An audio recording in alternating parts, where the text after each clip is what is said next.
বিরতির পর স্বাগত। এবার পশ্চিমবঙ্গের বিধানসভা অধিবেশনের দিকে নজর রাখতেই হচ্ছে, কারণ আজ সকাল থেকে রীতিমতো উত্তাল বিধানসভা। সে ছবি আপনারা দেখতে পাচ্ছেন যে বিক্ষোভ চলছিল আজ পশ্চিমবঙ্গ বিধানসভার ঠিক বাইরে।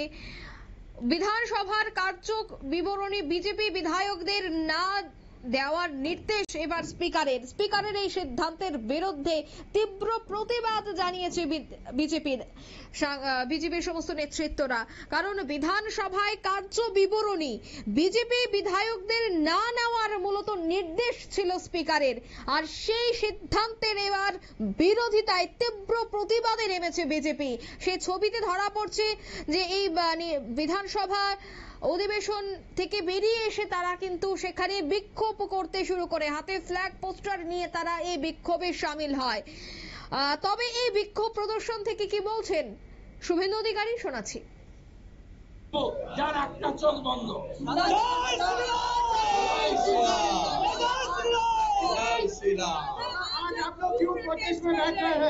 आज आप लोग क्यों प्रोटेस्ट में बैठ रहे हैं? पश्चिम बंगाल में पिछले 4-5 दिन हमारी हरिपुर, गोयना कॉन्स्टिट्यूंसी का श्रीरामपुर, बसीराट, ये तीनों में हिंदू टेंपल और हिंदू आइडियल देव देवी का मूर्ति को आग लगाया, तोड़ा है। एक भी अरेस्ट नहीं हुआ है। और मुर्शिदाबाद की नौगा उलबेड़िया में हिंदू चुन के हिंदू शॉपओनर और हिंदू जनता को घर को आग लगाया, लूट किया। भारत का क्रिकेट टीम जीतने के बाद उलबेड़िया में जो बाजी और जो हर्षोल्लास कर रहा था भारत देश की जनता, उसके ऊपर आक्रमण हुआ, आईसी उलबेड़िया इंजर्ड हुआ। इसका खिलाफ बीजेपी एमएलए अंदर में एडजमेंट मोशन लाया था, एडजमेंट तो नहीं किया, पढ़ने का भी मौका नहीं दिया। ये गैर कानूनी है। ये सीधा सीधा बंगाल की जनता का, उनका आवाज दबाने का कोशिश है। इसलिए हम लोग का आज प्रोटेस्ट है। আপনারা শুনলেন শুভেন্দু অধিকারীর বক্তব্য।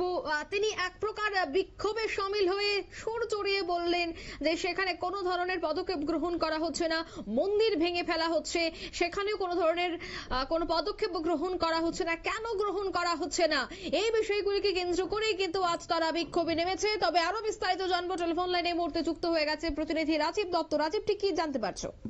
দেখো, প্রথমেই বলি যে গতকাল বিধানসভার অধিবেশন, বাজেট অধিবেশন গতকাল শুরু হয়েছে এবং গতকাল যেন যে সেখানে গতকাল উত্তপ্ত ছিল, আজও কিন্তু বিধানসভার অধিবেশন উত্তপ্ত হয়ে ওঠে।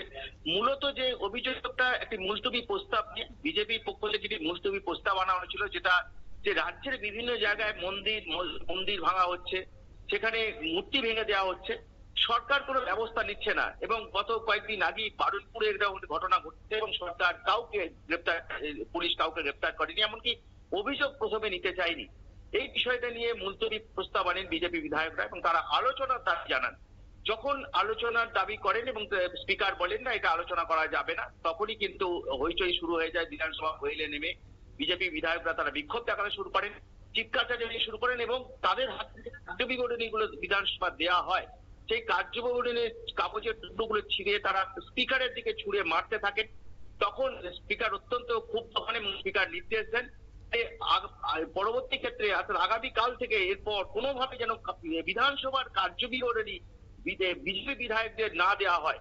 একটা নজিরবিহীন সিদ্ধান্ত কিন্তু আজকে পশ্চিমবঙ্গ বিধানসভায় হয়েছে যে বিধানসভা অধিবেশন চলাকালীন কার্যবিবরণী আর তাদের দেওয়া হবে না। অথচ সংবিধানে কিন্তু সেই কার্যবিবরণী আছে যে সংবিধানে যে কি আলোচনা হবে, কি বিধানসভাকে কার্যক্রম হবে, তার সমস্ত যে লেখা সেগুলো দিতে হবে, সবাই পাবেন, অর্থাৎ বিরোধী পক্ষ যেমন পাবেন, শাসক দলও পাবেন। কিন্তু যেহেতু স্পিকারের দিকে ওইগুলোকে ছুঁড়ে কাগজ টুকরোগুলো ছুঁড়ে দেওয়া হচ্ছে, সেই কারণে স্পিকার এই নির্দেশ দিয়েছেন। গতকাল আমরা দেখেছি যে সোমবার গতকালও ঠিক এই মুলতবি প্রস্তাব নিয়ে গোলমাল হয়েছিল। সেখানে কিরণ চট্টোপাধ্যায় তিনি যখন বলছিলেন সেই সময় তার মাইক বন্ধ করে দেওয়া হয়েছিল এবং তার মাইক বন্ধ করে সেই নিয়ে চিৎকার চেঁচামেচি হয়। সেই সময় আমরা দেখেছি যে শাসক দল বিরোধী দলের যে মুখ্য সচেতক ডক্টর শঙ্কর ঘোষ এবং মনোজ ওরাও তারা স্পিকারের দিকে ছুটে যান, কেন বন্ধ করে দেওয়া হবে মাইক, এবং তারপরেই দেখেছি মার্শাল দিয়ে তাদের দুজনকে বার করে দেওয়া হয়।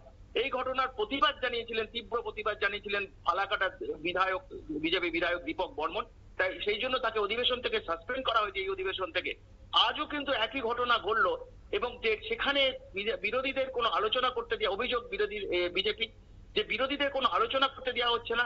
রাজ্যে যখন একের পর এক ঘটনা ঘটছে, আইন শৃঙ্খলার অবনতি হচ্ছে, সেগুলো বিধানসভায় আলোচনা হচ্ছে না, সেগুলোকে এড়িয়ে যাওয়ার চেষ্টা হচ্ছে। অথচ বিজেপি বিধায়করা মুলতবি প্রস্তাব যখন আনার চেষ্টা করছে, তখন সেগুলোকে আলোচনা করতে দেওয়া হচ্ছে না, এবং সেই নিয়েই কিন্তু আজকে বিধানসভায় উত্তপ্ত হয়ে ওঠে।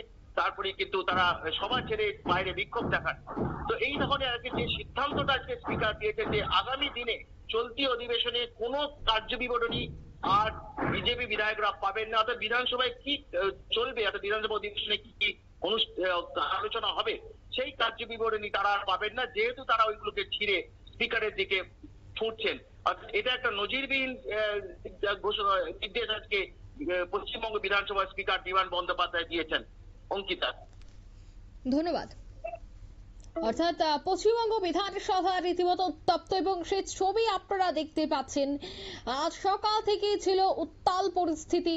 পশ্চিমবঙ্গের বিধানসভায় বিভিন্ন বিষয় নিয়ে সরব হয়েছে বিরোধীরা, সরব হয়েছে বিজেপি সমস্ত যারা প্রতিনিধিরা সেখানে ছিল। কিন্তু সেই জায়গায় যে মূল বিষয়টা উঠে এসেছে তা হলো যে বেশ কয়েকদিন যাবত পশ্চিমবঙ্গের বিভিন্ন মন্দির ভেঙে ফেলা হচ্ছে।